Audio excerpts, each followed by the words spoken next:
ketika kita membaca Alkitab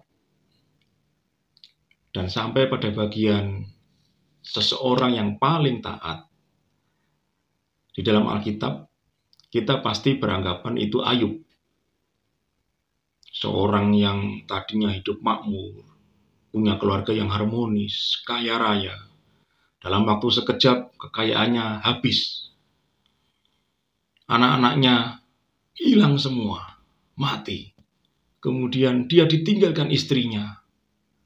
Dan tubuh jasmaninya sendiri juga mengalami sakit penyakit yang begitu berat.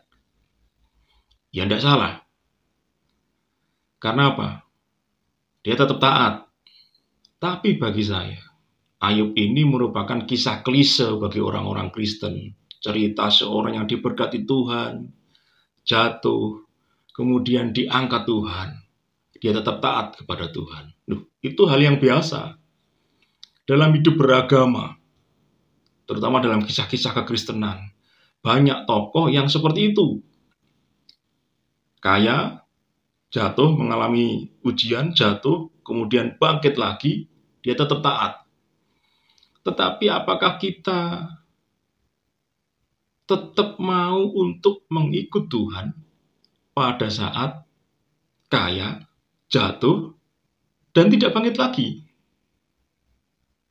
Bapak Ibu, kalau kita mau ingat, dalam kitab Daniel, 3 orang sahabat Daniel yang bernama Sadrak, Mesak, dan Abednego, sesaat sebelum mereka bertiga dimasukkan ke dalam perapian yang menyala-nyala oleh raja, mereka mengatakan seperti ini, "Ya Tuanku Raja, jika Tuhan mau,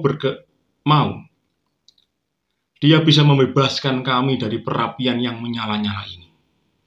Tetapi jikalaupun Tuhan tidak membebaskan kami, Dia atau kami tetap tidak akan menyembah patung yang Tuanku buat." Bapak Ibu yang dikasihi Tuhan, kalau orang Kristen diberkati, jatuh, kemudian diberkati lagi, bangkit kembali kehidupannya, dia tetap ikut Tuhan, itu saya biasa, kejadian yang biasa. Saya menganggapnya itu cerita yang biasa, kisah klise dalam kehidupan beragama. Tetapi apakah mereka, orang-orang Kristen ini, sanggup berbuat seperti Sadrak, Mesak, dan Abednego? Sanggup mengatakan seperti apa yang dikatakan oleh Sadrak, Mesak, dan Abednego? Yang mengatakan, walaupun tidak ditolong, kami tetap beriman kepada Tuhan kami dan tidak mau menyembah patung yang Tuanku Raja buat. Apakah orang Kristen seperti itu? Banyak. Saya melihat ada seorang lulusan sekolah Alkitab, karena tekanan ekonomi, mualaf, lalu menjelek-jelekan Kristen.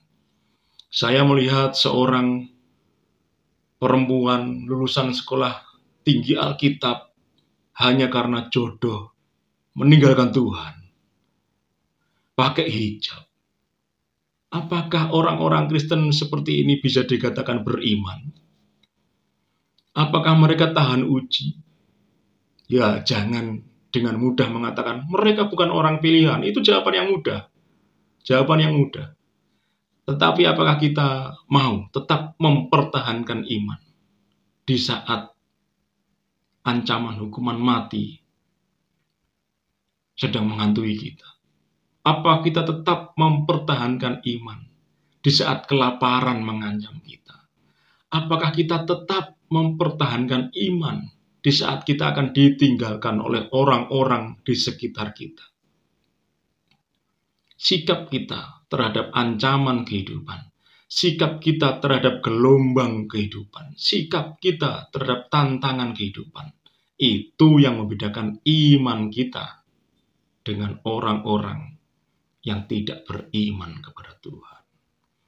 Itu yang akan membuat kita berbeda antara orang pilihan dan mereka yang ditentukan oleh Tuhan untuk tidak diselamatkan. Di manakah posisi Bapak Ibu? Bagaimanakah posisi Bapak Ibu dan saudara sekalian dalam menghadapi gelombang tantangan kehidupan? Hanya Tuhan dan Bapak Ibu saudara sekalian yang tahu. Kiranya Tuhan memberkati kita, menguatkan kita sampai pada kesudahan zaman.